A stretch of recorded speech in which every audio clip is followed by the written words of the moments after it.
आप तमाम लोग जानते हैं कि पिछले दिनों उत्तर प्रदेश के कानपुर के सीसामऊ विधानसभा क्षेत्र से इस बार समाजवादी पार्टी की विधानसभा की प्रत्याशी नसीम सोलंकी का एक वीडियो सोशल मीडिया पर खूब वायरल हुआ था। नसीम सोलंकी असल में पूर्व विधायक इरफान सोलंकी की पत्नी है, लेकिन इरफान साहब जेल में बंद हैं और इसी वजह से इस बार समाजवादी पार्टी ने उन्हें यानी कि उनकी पत्नी को टिकट दिया, क्योंकि उनके पति की जो विधायकी थी वो खत्म कर दी गई। पत्नी को जब टिकट दिया गया तो इसी दरमियान वो चुनाव प्रचार प्रसार में लगी हुई थी। इस दरमियान वो एक मंदिर में भी पहुंची। वहां का एक वीडियो सोशल मीडिया पर जम करके वायरल हुआ, जिसमें नसीम सोलंकी वहां मंदिर में पहुंच करके पूजा अर्चना करते हुए दिखाई दी। पूजा अर्चना करते हुए इस तरह से दिखाई दी कि वहां पर उन्होंने शिवलिंग के ऊपर पानी चढ़ाया और गंगा जल चढ़ाए, और इसके बाद और भी कुछ तस्वीरें सामने आई। इसके बाद कुछ मुस्लिम समुदाय के आलिम-ए-दीन ने बाज़ाब्ता उनके खिलाफ एक फतवा भी जारी किया और कहा कि जो नसीम सोलंकी ने किया वो गलत है, वो शिर्क है, और शिर्क इस्लाम में बिल्कुल भी जायज़ नहीं है। इस्लाम धर्म की जो की बात अगर करें तो इसमें एक बहुत मिनिमम जो कह सकते हैं एलिजिबिलिटी है एक मुसलमान होने के लिए, वो कम से कम इतना तो होना ही चाहिए कि एक व्यक्ति जो है वो एक अल्लाह पर यकीन रखे। अगर आप अल्लाह की ज़ात में किसी और को शरीक करते हैं तो उसे शिर्क कहा जाता है। नसीम सोलंकी के ऊपर यह फतवा कई मुसलमानों ने लगा दिया। बाद में नसीम सोलंकी ने इस पूरे मामले को लेकर के ये बात कही कि हम वहाँ पूजा अर्चना करने के लिए नहीं गए थे, हमें हमारे कुछ साथियों ने वहाँ जाने को कहा, हम वहाँ चले गए, लेकिन हमारी ये कोई कह सकता है हमारा ये कोई मकसद नहीं था कि हम वहाँ जा करके पूजा अर्चना करें। हम एक मुसलमान हैं, अगर हमसे कोई गलती हुई है तो हम इसके लिए माफ़ी भी मांगते हैं। अब इस पूरे मामले के बीच आपको बता दें कि 23 तारीख को चुनाव का रिजल्ट आया। चुनाव का जब रिजल्ट सामने आया तो लगभग 8000 से ज्यादा मतों से इस बार इरफान सोलंकी की पत्नी नसीम सोलंकी चुनाव जीत गई और वो विधायिका बन गई।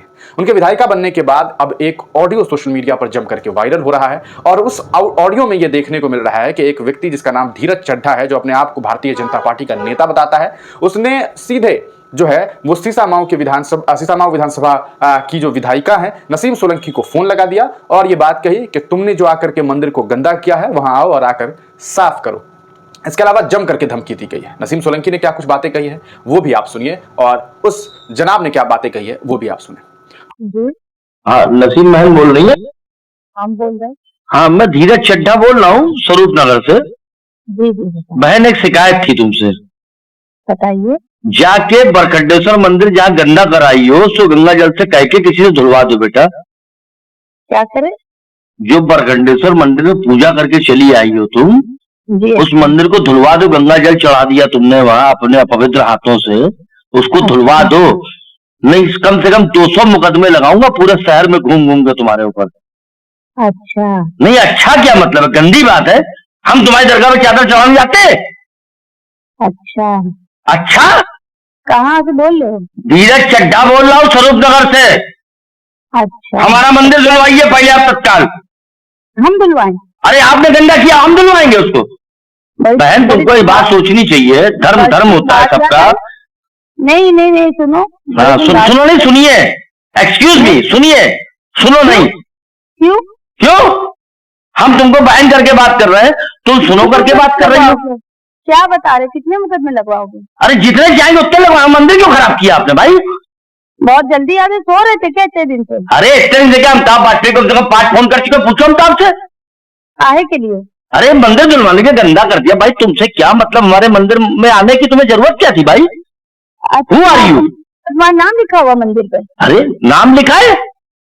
कल तुम्हारे मस्जिद में आ रहे हैं और चंदन और वो लगवाएंगे, खड़े होकर लगवाओगी?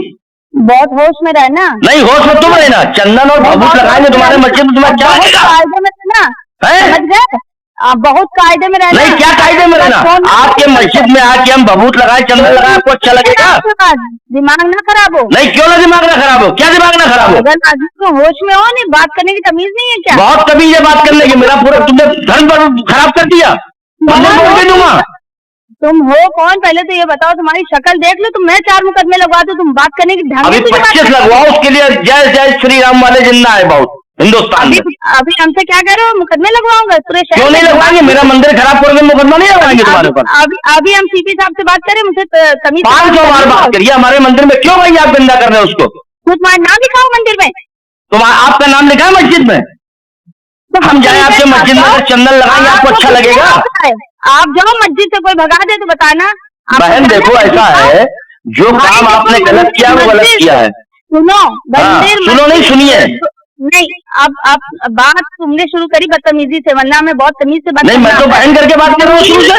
मस्जिद हाँ चर्च, जी गुरुद्वारा, जी। सब हर कोई धर्म का आदमी जा सकता है, कोई किसी का नाम नहीं लिखा हुआ है। नहीं नहीं, समझ गए?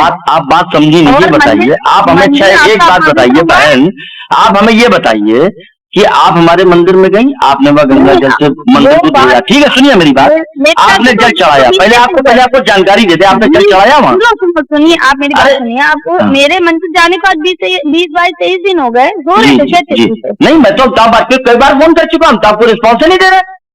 हमने कहा गंगा जल से धुलवाइए। अच्छा ये बताइए, आप हमारे मंदिर गई, एक मिनट हमारी बात सुनिए बहन, आप हमारे मंदिर गई, आपने हमारे मंदिर को आके जाके वहां जल चढ़ाया, ठीक बात? तो आई मंदिर में आपका एक्सेप्टेड, नाम सारे भगवान एक है। आपने मना तो नहीं नहीं, सारे भगवान एक है, हिंदू मुस्लिम सिख ईसाई सब एक है, ठीक है? मंदिर कोई नहीं रोकने वाला है। हाँ ठीक बात है। तो आप ये बताइए कि आपके यहाँ अगर हम मजार में जाएंगे और तो दोस्तों आपने इस ऑडियो को सुन लिया है, आपने देखा कि किस तरह से नसीम सोलंकी को जलील करने का काम किया गया। क्यों किया गया? इसलिए क्योंकि बस वो मंदिर चली गई थी। एक तरफ उन्हें एज पर इस्लामिक लॉ एक मुसलमान होने के नाते इस बात की कतई इजाजत नहीं है कि वो कहीं मंदिर में, किसी गुरुद्वारे में जाकर के, किसी अलग धर्म के धार्मिक स्थल पर जाकर के पूजा अर्चना करें। उन्हें मंदिर में जाना था, चली जाती। वो एक विधायिका है, विधायिका की प्रत्याशी है, उन्हें हर समाज के लोगों के लिए काम करना है। लेकिन वहां जाकर के उन्होंने पूजा अर्चना की, जिसका एक वीडियो सोशल मीडिया पर वायरल हुआ था और इसी वजह से उनके ऊपर फतवा भी जारी किया गया। लेकिन उन्हें क्या मिला? बदले में उन्हें जलालत मिली, बदले में उन्हें जलील किया जा रहा है। आपने इस ऑडियो को सुन लिया है, आपका इस पूरे मामले को लेकर के क्या कुछ सोचना है? सवाल यह भी है कि लोग कितने ज्यादा डरे और सहमे हुए हैं कि एक मुसलमान ने जाकर के गलती से पूजा अर्चना की, गलत किया, धार्मिक एतबार से गलत किया, अपने धार्मिक एतबार से गलत किया, लेकिन आपका धर्म कितनी आसानी से खतरे में आ गया। आप क्या कुछ सोचते हैं इस पूरे मामले को लेकर? अपनी राय कमेंट सेक्शन में जरूर दीजिए।